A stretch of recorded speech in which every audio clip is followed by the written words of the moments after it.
Hey everyone, welcome to my channel, welcome to a new study blog. কেমন আছেন সবাই? সবার প্রস্তুতি কেমন চলছে?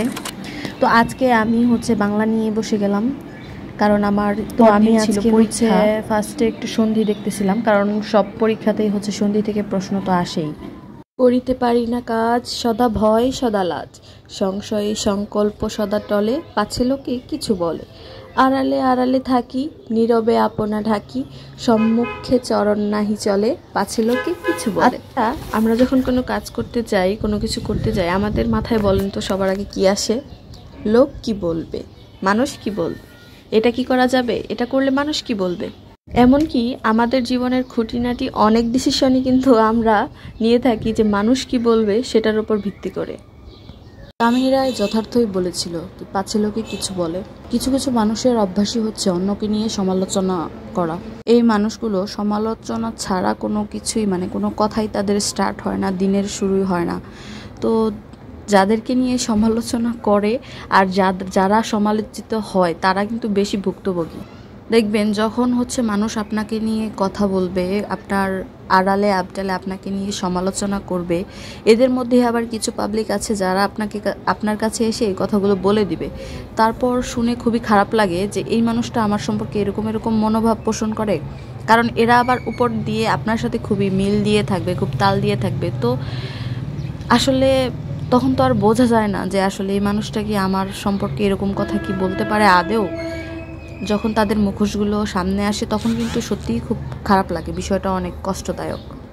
আলোচনা সমালোচনা থাকবেই, এটাকে এত মাথায় নিয়ে নিলে হবে না। আপনাকে কি করতে হবে না করতে হবে সেটা আপনি ডিসাইড করবেন।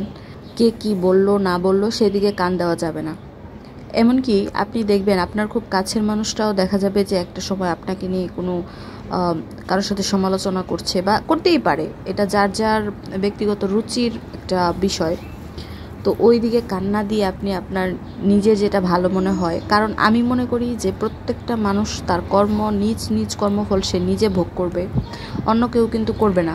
আজকে কেউ একজন আপনাকে যদি গালি দিয়ে যায় অকারণে বা আপনার সম্পর্কে যদি কোনো খারাপ মন্তব্য করে, এর ফল কিন্তু সে পাবেই, এটাই প্রকৃতির নিয়ম। প্রথম যখন সমালোচনার শিকার হতাম বা এরকম শুনতাম আমি, তখন আমার কাছে বিষয়টা অনেক খারাপ লাগতো, অনেক মনে আঘাতের মতো লাগতো। কিন্তু ডে বাই ডে এখন আসলে কোনো রকমই লাগে না, মনে হয় তোমাদের যা ইচ্ছা তোমরা বলো, তোমরা আমার লেভেলেই না, তোমরা আমার সম্পর্কে কথা বলতেছো।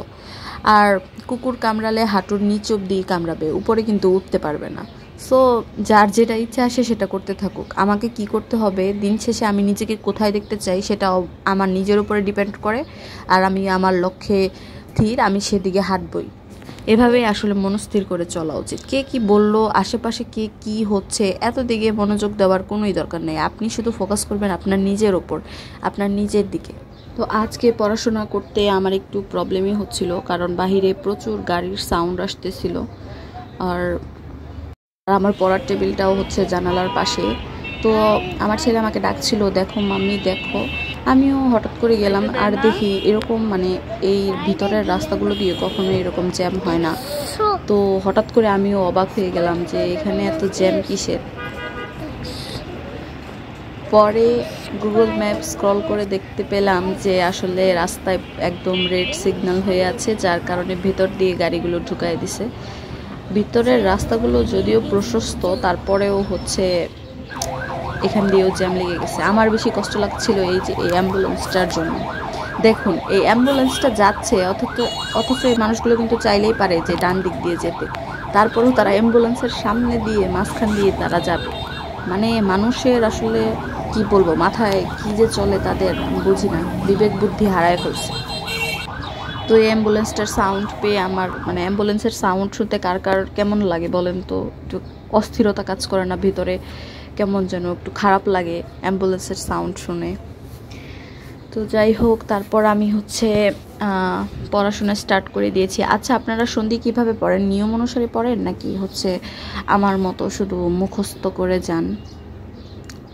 সন্ধির নিয়ম অনুসারে আমি পড়তে পারি না, কেন জানি। এটা কিভাবে পড়ে? আমি যেটা করি, উদাহরণগুলো বারবার পড়ি, মুখস্থ করার চেষ্টা করি। আমার কাছে কেন জানি কারক, সমাস, বিভক্তি, সন্ধি এগুলো অসম্ভব লেভেলের কঠিন লাগে। যদিও আমি রুলস সহকারে পড়ে দেখেছি, বাট আমার কাছে এখন অবধি কঠিনই লাগে।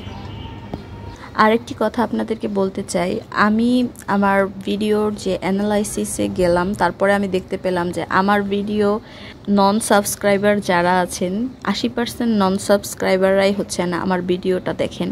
আপনারা কাইন্ডলি যদি আমার ভিডিও ভালো লাগে তাহলে অবশ্যই চ্যানেলটি সাবস্ক্রাইব করে দিবেন, কারণ আপনাদের সাবস্ক্রাইব করার মাধ্যমে কিন্তু ভিডিও করার বা ভিডিও ছাড়ার একটা ইচ্ছা কাজ করে।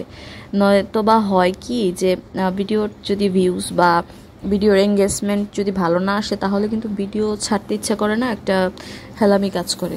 তো যাই হোক, এটা একটা রিকোয়েস্ট থাকবে, আপনাদের যদি ভালো লাগে অবশ্যই লাইক কমেন্ট করে আমাকে জানাতে পারেন। থ্যাংকস ফর ওয়াচিং অ্যান্ড আসসালামু আলাইকুম এভরিওয়ান। একটু কফি বানিয়ে আনলাম, এখন হচ্ছে এই যে আমার অবস্থা টেবিলের, একটু কফিটা খাবো আর কি করবার, পরে পড়তে বসবো।